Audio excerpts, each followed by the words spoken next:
ברחוב המלך ג'ורג', פינת הקרן הקיימת בירושלים, עומד מאז שנות ה-30 של המאה הקודמת הבניין שהפך לסמלה של המדינה היהודית שבדרך, הבית של העם היהודי.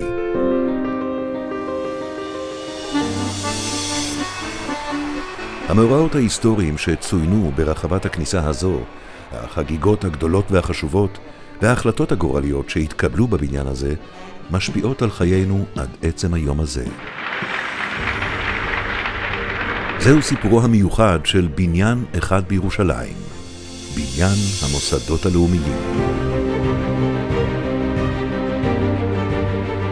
סיפורו של הבניין מתחיל בתחרות אדריכלית שעוררה עניין רב ביישוב. 30 אדריכלים מהידועים בעולם היהודי ניגשו למשימה. המטרה? תכנון בניין מרכזי להנהגה היהודית. מבין כל ההצעות, בלטה זו של אדריכל אלמוני כמעט, חיפאי בשם יוחנן רטנר. בהצעתו שזכתה, סרטט בניין עם חזית ממלכתית, חלונות המזכירים חרכי ירי בחומות ירושלים, ובסגנון באוהאוס בינלאומי, תוך התאמתו לאופייה של העיר.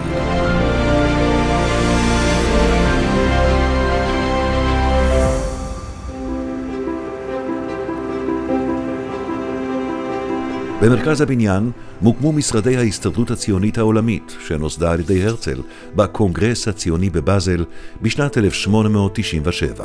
לצידה, משרדי הסוכנות היהודית לארץ ישראל, שנוסדה על ידי חיים ויצמן ב-1929 כשותפות מלאה עם יהדות העולם.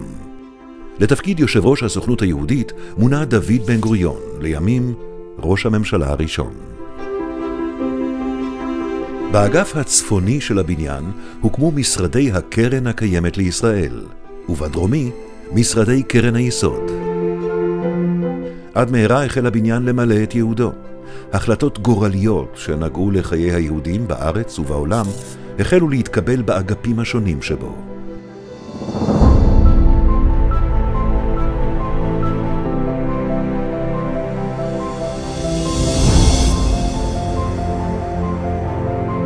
וגם הכיכר הזו, בחזית המבנה, החלה למשוך אליה את ההמונים. טקסים ממלכתיים ועצרות עם נערכו כאן, כמו טקס הבאת הביקורים לקראת שבועות. המרפסת הגבוהה הזו אפשרה לנואמים לדבר ישירות אל קהל הצופים הנרגש שפקד את המקום בהמוניו. שנתיים לפני קום המדינה ובהובלתה של גולדה מאיר, יחד עם דוד רמז וזלמן שזר, הוחלט על שביתת רעב בבניין. השביתה הייתה נגד שלטון המנדט, שסירב לאפשר ל1,000 שורדי שואה להפליג לארץ מאיטליה. אלפים הגיעו לרחבה כדי להביע הזדהות עם השובתים. הבריטים, לבסוף, חזרו בהם, ובסופה של השביתה יוצאת הדופן הזו, בלב כיכר בניין המוסדות, נשמע למרחקים קולם של ההמונים השרים את התקווה.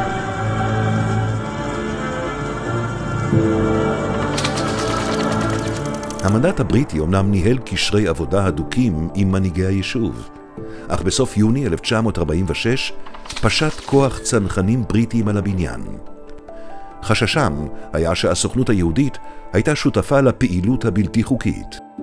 בחיפושים אחר סליקי נשק, תלשו החיילים את חיפויי העץ מהקירות והותירו אחריהם נזק רב.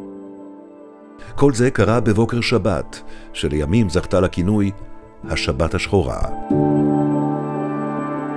החיילים החרימו מסמכים ותיקים רבים שהיו בבניין, אך החיפושים לא העלו דבר. Saudi Arabia? No.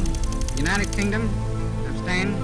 The resolution was adopted by 33 votes, 13 against.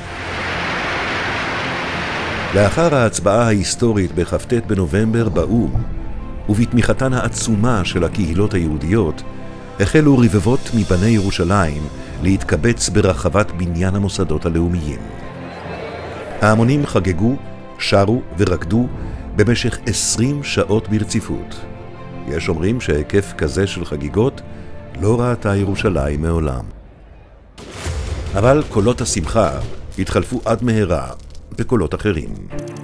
בפיצוץ מכונית תופת שחדרה לרחבת הבניין, נהרגו 12 אנשים, רובם מעובדי המוסדות הלאומיים. נזק רב נגרם למבנה. מטרת המחבל הייתה להתנקש בדוד בן גוריון ובצמרת הממשל, שרובם באותה עת לא שהו בבניין.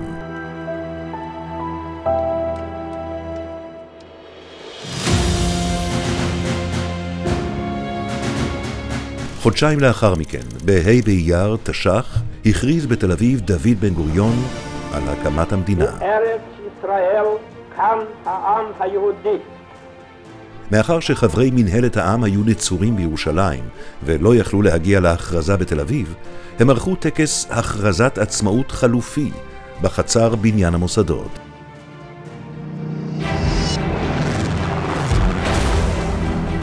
יום לאחר מכן פלשו צבאות ערב לשטחה הריבוני של המדינה הצעירה. החלה מלחמת העצמאות. בסוף ינואר נערכו הבחירות הכלליות הראשונות, וב-14 בפברואר, ט"ו בשבט תש"ט, התכנסה בבניין ישיבת הפתיחה של האספה המכוננת. הבניין הוקף דגלים, ולצידם התייצב משמר כבוד של חיילים.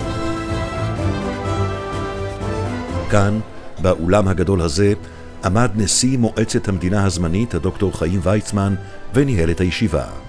ברגש של יראת כבוד והדרת קודש, אני קם לפתוח את האספה המכוננת של מדינת ישראל, את כנסת ישראל הראשונה בימינו, בעיר הנצחית ירושלים.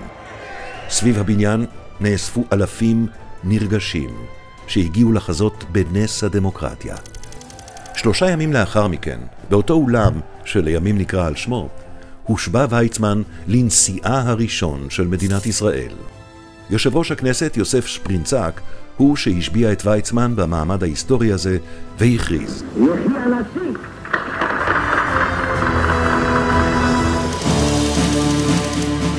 45 שנים לאחר מותו של הרצל, כשנה לאחר הקמת המדינה, החליטה הכנסת הראשונה לממש את צוואתו ולהביאו לקבורה בארץ ישראל.